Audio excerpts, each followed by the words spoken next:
Hai, saya Triandoko dari Kriminologi 4A Fakultas Ilmu Sosial dan Ilmu Politik Universitas Islam Riau.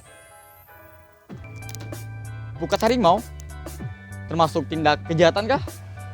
Mari cerita. Nah, sebelum kita membahas tentang pukat harimau, mari kita cari tahu tentang ekosistem laut. Ekosistem laut atau disebut juga dengan ekosistem bahari merupakan ekosistem yang terdapat di perairan laut, terdiri atas ekosistem perairan dalam, ekosistem pantai pasir dangkal atau litoral, dan ekosistem pasang surut. Ciri umum ekosistem air laut ialah yang pertama memiliki salinitas tinggi, semakin mendekati khatulistiwa semakin tinggi. NaCl mendominasi mineral ekosistem laut hingga mencapai 75%.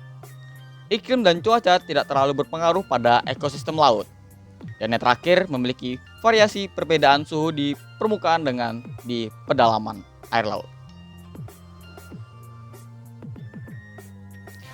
Ekosistem laut juga berperan penting bagi lingkungan di daratan. 50% oksigen yang dihisap organisme di daratan merupakan dari fitoplankton di laut. Habitat pantai merupakan kawasan paling produktif di bumi. Ekosistem terumbu karang menyediakan sumber makanan dan tempat berlindung bagi berbagai jenis organisme dengan keanekaragaman hayati yang sangat tinggi di lautan. Nah, kayaknya keanekaragaman hayati di Indonesia dapat kita nikmati dengan cara mengkonsumsi beberapa jenis ikan. Kata Bu Susi, nggak makan ikan saya tenggelamkan. Cara penangkapan ikan pun beraneka ragam juga. Seperti yang pertama ada jaring lingkar, yang kedua ada troll, yang ketiga ada penggaruk, yang keempat ada jaring angkat, yang kelima ada alat yang dijatuhkan, yang keenam ada insang dan jaring puntal, yang ketujuh ada perangkap, dan yang kedelapan ada pancing, dan sembilan ada pengait dan alat yang melukai, dan yang kesepuluh ada mesin pemanen, dan masih banyak lagi. Dan salah satunya adalah termasuk dari pukat harimau tersebut dan jenis-jenis pukat lainnya. Pukat adalah semacam jaring yang besar dan panjang untuk menangkap ikan, yang dioperasikan secara vertikal dengan menggunakan pelampung di sisi atas dan pemberat di sebelah bawahnya.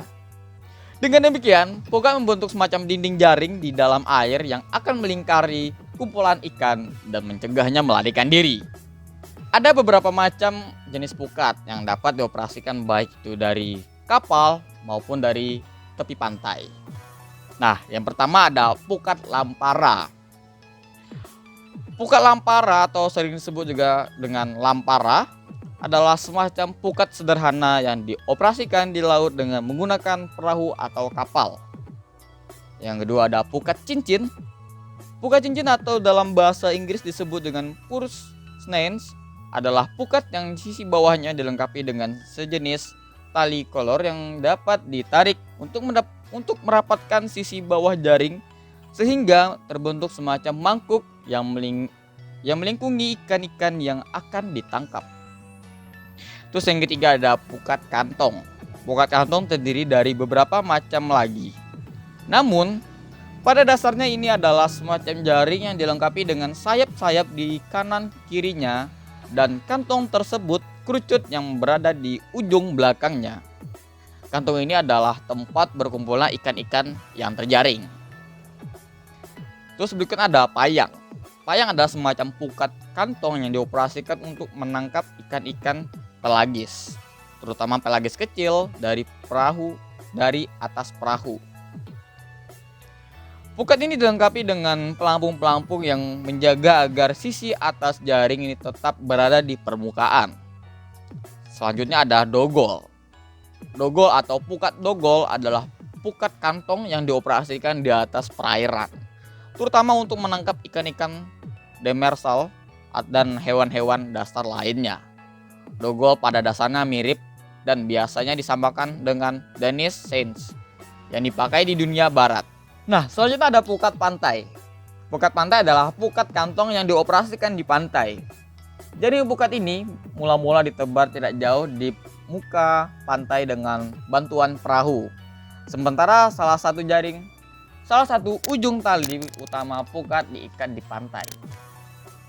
Dan yang terakhir, pukat harimau.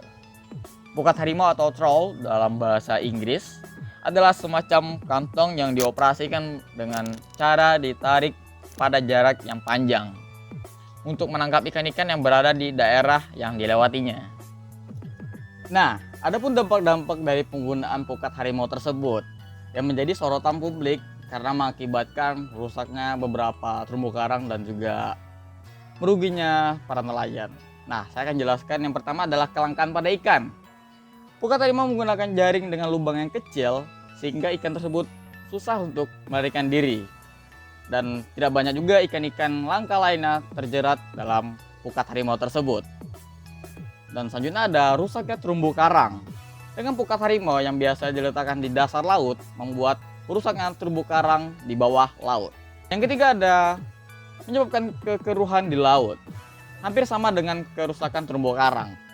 Karena pukat harimau diletakkan di dasar sehingga membuat air menjadi keruh.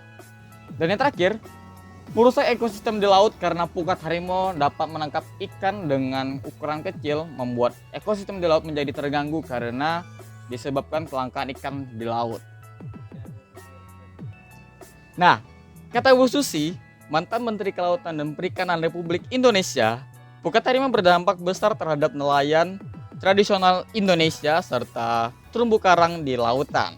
Hal ini diatur dalam Peraturan Menteri Kelautan dan Perikanan Nomor 2 Tahun 2015 tentang pelarangan penggunaan alat penangkapan ikan troll dan sense nets. Terbukti, dari masyarakat Aceh kembali merasakan kehadiran ikan setelah larangan penggunaan pukat harimau diterapkan. Jadi, apakah penggunaan pukat harimau termasuk tindakan kejahatan lingkungan?